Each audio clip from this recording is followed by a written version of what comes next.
Анан мусапыр жана муким маселеси бар. Мусапырдын өкүмү башкача, мукимдин өкүмү башкача. Денеси сак болгондун өкүмү бөлөкчө, ооруп аткан кишинин өкүмү бөлөкчө. Мисалы, эгерде бир киши Рамазан убактысы келген учурда ниетти Рамазанда эмес, ошол Рамазан убактысында ниетти башка бир орозого, важип болгон бир орозого, каза болгон бир орозого ниет кылып койгон болсо, мисалы. Ниет каза болгон бир орозого ниет кылып койгон болсо, парз болгон бир орозого ниет кылды. Мусапыр эмес. Муким бул киши. Муким деген сөз эмне мусапыр болбогон, өзүнүн шаарында, өзүнүн жеринде жашап аткан инсан деген сөз. Муким. Эгерде мусапыр болбосо, анда анын кармаган орозосу Рамазан орозосу болуп эсептелет. Түшүнүктүү? А эгерде мусапыр болуп туруп, жолдо болуп туруп, мусапыр болуп туруп, Рамазан келген учурда Рамазандан башка бир парз болгон орозого ниет кылып койгон болсо, Рамазан орозосу болбойт, ошол ниет кылгандын орозосу болуп калат. Ниет кылган орозосу. Эмнеге? Суроо. Себеби мусапыр болгон бирөөгө орозо Рамазандын орозосун кармаш парз эмес.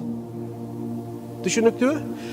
Мусапыр болгон бирөөгө Рамазан орозосун кармаш парз болбогондугу үчүн ал башка парз, важип орозого ниет кыла турган болсо, анда ошол орозону кармаган болуп эсептелет.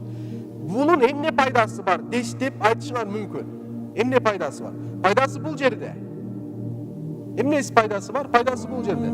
Элестеткиле, бирөө былтыры орозо кармап аткан учурда, атайын жеп ичип алды, мисалы. Атайлап туруп жеди, ичти. Бул кишиге бир күн каза, 60 күн кафарат важип болот. Туура эмеспи? 61 күн катар менен бул киши эмне кылыш керек? Орозо кармаш керек. Ошол 61 күн ичинде, мисалы, үзгүлтүккө учураган болсо, кайра башынан баштайт кафаратты. Туура эмеспи? Эми элестеткиле. Ал киши орозо кармап атат, 55 күн орозо кармады, кафаратты кармап атат, 55 күнгө жеткенде эртең Рамазандын 1-чи күнү болуп атат. Эгерде эртең Рамазандын 1-чи күнү орозосун кармай турган болсо, баягы 55 күн эмне болду? Күйүп кетти. Кафараты жок, 55 күн кафараты жок болот. Ошондо эмне кылат бул инсан? Бул инсан эртең Рамазан деген күнү үйдөн чыгып кетет, мусапыр болот, башка жерге кетет мусапырдыкка. Түшүнүктүүбү? Мусапырдыкка кетип туруп, ошол 5 күн орозосун мусапыр болуп кармайт дагы, ошол жерде кафаратын бүтүрөт, анан кайра үйгө кайтат дагы, Рамазанды 25 күнү кармайт дагы, кайра 5 күндөн кийин каза кылып коет. Түшүнүктүүбү? Пайдасы бул жерде. Бул эмне кереги бар деп айтыштын кереги жок бул жерде. Ошон үчүн өтө чоң пайдалары бар.